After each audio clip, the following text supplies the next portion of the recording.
Hello everyone, आप देख सकते हैं हम माइक्रोसॉफ्ट एक्सेल को स्टार्ट कर रखे हैं। माइक्रोसॉफ्ट एक्सेल की आज की इस वीडियो में मैं आपको सिखाऊंगा कॉलम और row header in Excel. Okay, column और रो का हेडर एक्सेल में कहाँ होता है और इनका उपयोग क्या है। ठीक है, सबसे पहला ऑप्शन आज की इस वीडियो का यही है। ठीक है, आइए देखते हैं। ठीक है, तो आपको बता दें, कॉलम और रो हेडर की बात किया है तो हेडर कहाँ होता है। हेडर जो होता है रो और कॉलम का, वो माइक्रोसॉफ्ट एक्सेल के अंतर्गत आप देखोगे तो ऊपर ही यहाँ पे आपको दिखेगा, यानी टॉप पर ही जहाँ पे आप देखे होंगे ए से स्टार्ट होता है कॉलम ए, बी कॉलम यहाँ पे लिखा गया है, सी कॉलम है, डी कॉलम, ई कॉलम, ऐसे ही बहुत सारे कॉलम हैं। ठीक है, जितने सारे कॉलम हैं उनका कोई ना कोई नाम है, जैसे कि ए कॉलम है, बी कॉलम है, सी कॉलम है, डी कॉलम है। तो ये सब क्या है, कॉलम के क्या है, नाम है। ठीक है, यानी कि कॉलम के एक प्रकार के हेडर ही कहे जाएंगे। तो आप देख सकते हो यहाँ पे कि ए लिखा गया है, बी लिखा गया है, सी। तो ए बी सी जो इस तरीके से राइट किया गया है पूरा का पूरा, यहाँ तक ऐसे आप लास्ट तक चले जाओगे ना, तो ये पूरा का पूरा कॉलम का हेडर ही बोला जाता है। अगर आप लास्ट में बिल्कुल कॉलम को आखिरी कॉलम देखना चाहते हो तो आप कंट्रोल को प्रेस करके राइट एरो को प्रयोग कर दीजिएगा। केवल कंट्रोल को दबाना है और राइट एरो का उपयोग करना है। ठीक है, कंट्रोल बटन को दबाया, राइट को दबा दूंगा यहाँ पे। ठीक है, तो अभी हम बिल्कुल लास्ट कॉलम पे आ चुके हैं। आप देख सकते हो कि माइक्रोसॉफ्ट एक्सेल का जो आखिरी कॉलम होता है उसका एड्रेस होता है एक्स एफ और क्या डी, एक्स एफ डी होता है। ठीक है, और फर्स्ट कॉलम का एड्रेस जो देखेंगे वो क्या होता है आपका, यहाँ पे अभी देखोगे तो पहला कॉलम का एड्रेस यहाँ पे क्या होता है, आप यहाँ पे ए कॉलम देखो, कौन सा कॉलम ए, दूसरा कॉलम बी, तीसरा column C, last column X F D होता है। तो ए बी सी जो ए राइट किया गया है इसी को हम लोग कॉलम का हेडर कहते हैं। ठीक है, आई होप ये क्लियर हो गया होगा आप लोगों को कॉलम हेडर कहाँ होता है। ए बी सी डी जो ऊपर राइट किया गया है कॉलम का हेडर है। अगर आप रो हेडर जानना चाहते हो तो आप देख सकते हो ये फर्स्ट रो है, ये सेकेंड रो है और ये थर्ड रो है, फोर्थ रो है। तो जो 1 2 3 आपको यहाँ तक दिखाई देगा नीचे तक, यानी कि जितने भी आपकी टोटल रो होंगी, ठीक है, उनको आप देखोगे तो जो आखिरी रो होगा, ठीक है, वो बिल्कुल यहाँ पे क्या होगा, नीचे होगा। तो 1 2 3 को जो दिखाई दे रहा है इसी को हम लोग कहते हैं यहाँ पे रो हेडर। ठीक है, सो आई होप आपने देखा होगा कि कॉलम और रो हेडर कहाँ होते हैं। ठीक है, तो आपने देख लिया कि ए कॉलम बी कॉलम क्या काम होता है।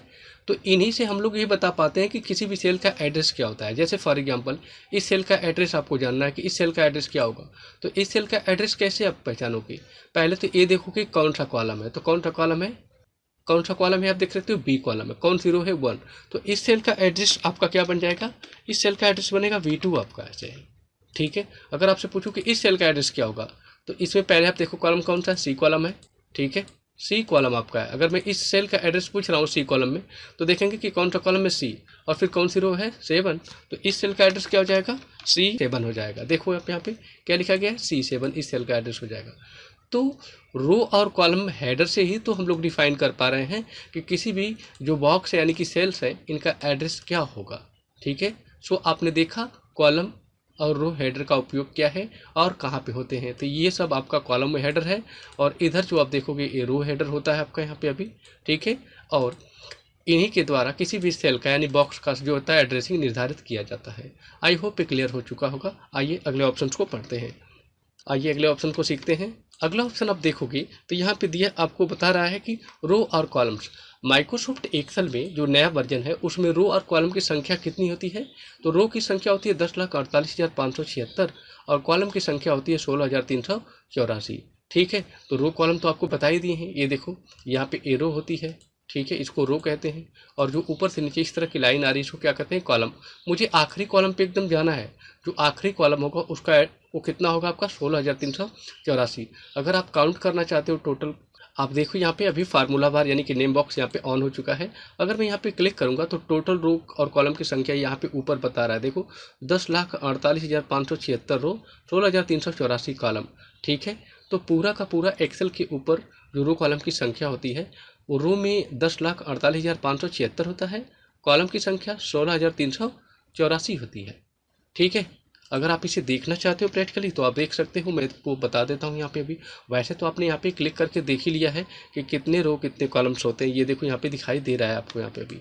ठीक है, अगर रो की संख्या आप जानना चाहते हो तो कंट्रोल दबा के यहाँ पे डाउन एरो को प्रेस कर दो, बिल्कुल आखिरी आप जो है रो पे चले जाओगे और आखिरी रो का जो एड्रेस है 10,48,576 आपको यहाँ पे डिस्प्ले हो गया है। आप देखो कि यहाँ पे तो एक ऑप्शन आपको मिलेगा पेज लेआउट का। आप देखो आप यहाँ पे दिखाई दे रहा है पेज लेआउट नाम का यहाँ पे एक टैब है। ये टैब है जैसे कि होम टैब इंसर्ट था, तो पेज लेआउट टैब में जब जाओगे ना तो एक ऑप्शन मिलता है प्रिंट एरिया का ही आपको, और इसमें क्लिक करोगे और मिलेगा आपको सेट प्रिंट एरिया।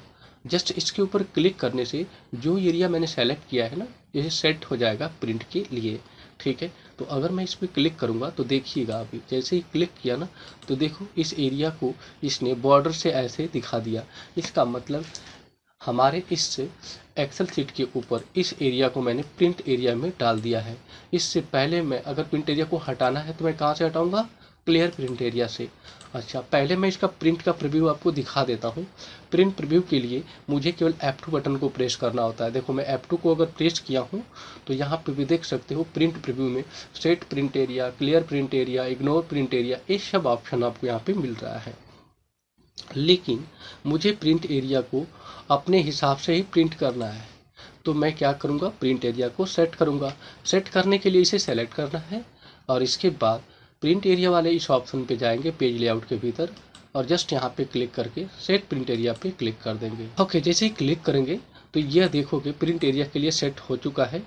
अगर मैं अब प्रिंट वाला ऑप्शन पे जाके क्लिक करूँगा, यहाँ पे फाइल में क्लिक करता हूँ और प्रिंट एरिया वाले ऑप्शन पे करूँगा क्लिक, प्रिंट में क्लिक करूँगा और प्रिंट में जैसे ही क्लिक करूँगा तो आप देखोगे यहाँ पे कि अब हमें केवल वही डेटा डिस्प्ले हो रहा है जिस डेटा को मैं प्रिंट करना चाहता हूँ। ठीक है, तो देखो बस इतना सा डेटा सेलेक्ट किया था इसीलिए इसको प्रिंट एरिया में इसने दे दिया है। अगर मुझे प्रिंट एरिया से अगर मैं हटा देता हूँ, जैसे जो मैंने सेट किया था इस प्रिंट एरिया को मैं हटा देता हूँ, सेलेक्ट किया और ठीक पेज लेआउट पे जाके यहाँ से और ये यहाँ पे प्रिंट एरिया वाले ऑप्शन पे जाके क्लियर प्रिंट एरिया कर देता हूँ। अब देखो मैंने क्लियर कर दिया है प्रिंट एरिया को, अब सब दिखेगा आपको प्रिंट एरिया में। मैं क्लिक करता हूँ यहाँ से और प्रिंट पे क्लिक करूँगा तो अब देखो सारा का सारा डेटा आपको यहाँ पे प्रिंट एरिया में डिस्प्ले हो रहा है। तो यहाँ से प्रिंट एरिया को सेट कर सकते हो, जिस एरिया को प्रिंट करना है आप पेज लेआउट में जाके यहाँ से प्रिंट एरिया को सेट भी कर सकते हो और प्रिंट एरिया को आप हटा भी सकते हो। ठीक है, तो ये था प्रिंट एरिया ऑप्शन आपका। इसी तरह से नेक्स्ट ऑप्शन दिया है फार्मूला बार। यहाँ पे आप देख सकते हो फार्मूला बार आपको यहाँ पे डिस्प्ले नहीं हो रहा है अभी। फार्मूला बार आपको यहीं पे दिखाई देता है लेकिन इस समय है नहीं। फार्मूला बार को अगर आप चालू करना चाहते हो तो आपको टैब के भीतर व्यू नाम के टैब पे क्लिक करना पड़ेगा और देख सकते हो व्यू में शो वाले इस सेक्शन में फार्मूला बार पड़ा है, क्लिक करो, देखो तो फार्मूला बार यहाँ पे खुल चुका है। यही है इसका फार्मूला बार, ये देखो यहाँ पे। तो फार्मूला बार के भीतर क्या कंटेंट दिखता है, जब किसी भी सेल में कुछ भी हम लोग लिखते हैं तो फार्मूला बार में देख सकते हो ऊपर भी लिखा जा रहा है। तो यही है फार्मूला बार। फार्मूला बार में वही कंटेंट दिखता है जो हम किसी सेल के भीतर क्या करते हैं, राइट करते हैं। और फार्मूला बार को चालू और बंद करने के लिए व्यू नाम के टैब पे क्लिक करूंगा और यहाँ से मैं इसे ऑफ कर सकता हूँ। तो देखो गायब हो गया, यानी कि हाइड हो गया। फिर से क्लिक करूँगा तो आपको ऐसे दिख जाता है। ठीक है, तो ये है आपका फार्मूला बार। इसी तरीके से नेक्स्ट ऑप्शन आप देखोगे तो यहाँ पे मिलेगा आपको name box. Name box option आप अगर आप देखेंगे तो नेम बॉक्स ठीक फार्मूला बार के बिल्कुल इधर लेफ्ट साइड में होता है। ये देखो नेम बॉक्स का पोर्शन है, यहाँ पे आपको नेम बॉक्स दिख रहा है। अच्छा, नेम बॉक्स का काम होता है सेल की एड्रेसिंग को देना। जिस एड्रेस पे क्लिक कर रहा हूँ ना उसके एड्रेस को दिखा रहा है। देखो यहाँ पे क्लिक किया तो इसका एड्रेस दिखा, यहाँ पे क्लिक किया तो इसका एड्रेस दिखा। तो ये आपका नेम बॉक्स है। नेम बॉक्स का काम होता है किसी भी सेल के एड्रेस को दिखाना। अभी ये बी कॉलम है, ठीक है, अगर मैं इसको सेलेक्ट करूंगा तो B1 सेल का एड्रेस आएगा, बी कॉलम और 1 रो। ठीक है, तो ये है आपका यहाँ पे नेम बॉक्स। नेम बॉक्स भी ठीक फार्मूला बार के साथ ही ऑन ऑफ होता है। देखो बंद हो गया, क्लिक करेंगे तो फिर से आ जाता है। आई होप आप लोग को वीडियो अच्छी लगी होगी। वीडियो अच्छी लगी तो प्लीज़ चैनल को सब्सक्राइब कर दीजिएगा, साथ ही बेल आइकन को हिट कर दीजिए। Okay, thanks for watching this video. See you in the next video.